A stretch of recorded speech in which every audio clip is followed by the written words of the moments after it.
I think if more parents knew the individual kids involved in foster care, they would be opening their homes in a heartbeat.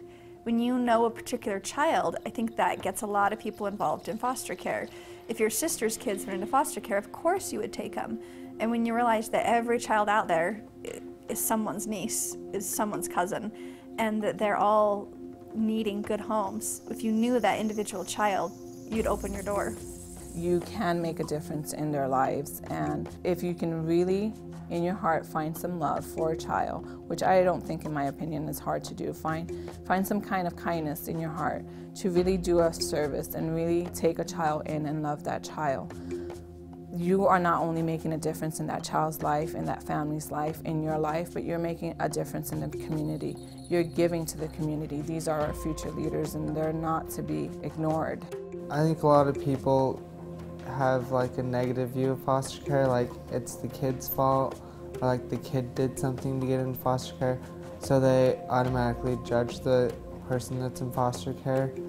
And I wish they knew that like we're people too, and we're normal kids like everyone else, and like bad things happen to good people. That doesn't necessarily make you a bad person. Well, when kids come in with different behaviors, I rely on a variety of people and techniques to teach the child other behaviors. So you get great training through the Utah Foster Care Foundation. I always rely heavily on my kids' mental health therapists, always keep them up to date on what's going on. They can give me tips. I think the main thing that really changes a child's behavior, though, is just your relationship with them. That's how they change, is knowing that you love them and that you are going to be calm and consistent in every situation. These kids have seen so much chaos and anger that you cannot change them through anger. You can only change them through your love and patience and kindness. You cannot possibly do anything worse to them than's already been done. So you have to totally give up on punishment as a means of getting them to change, and you just have to try other techniques. We never thought that we were on our own from the very beginning, because we've had a wonderful support group right from the beginning when the members of the foundation came into our home and explained very detailed what becoming a foster parent's all about, the whole process, some things that we could expect. And once we went through the awesome training that we felt would be beneficial to every parent in America if they could take this training, we felt very confident that we could do the things that we were being asked to do. I was in foster care for a little over 2 years until Lisa adopted me. My mom has bipolar disorder, so she was unable to take care of me and my sisters. We got put in the system for our safety. I've got 2 sisters, one older and one younger. I went to a family with my sister at first, and then we got taken back out of foster care. And then my mom got out of control again, so we went back into foster care to separate homes until Lisa took us both in. Caden, he went into care a little after he was 1. I'm not exactly sure how old he was because I was using at that time. I got him back when he was 2.5 years old. I felt not worthy in a way of getting him back. Sometimes I still feel not worthy. It was just pain. That's all I felt, was just this pain I've never felt, ever before. Losing your child is very painful.